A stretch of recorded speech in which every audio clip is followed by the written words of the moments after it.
ஓய்வு பெற்ற காவல்துறை உயரதிகாரி திலகவதி, மறைந்த முன்னாள் அமைச்சர் நெடுஞ்செழியனின் மகள் மதிவாணன் ஆகியோர் ஓ பன்னீர்செல்வம் அணியில் இணைந்திருக்கிறார்கள்.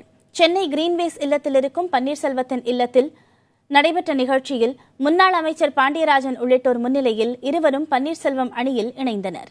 காவல்துறை அதிகாரியாக பணியாற்றி ஓய்வு பெற்ற பின்னர் மக்களுக்கு சேவை செய்யும் வாய்ப்பாக அரசியலில் இணைய தாம் முடிவெடுத்ததாக அந்நிகழ்ச்சியில் பேசிய திலகவதி தெரிவித்திருக்கிறார்.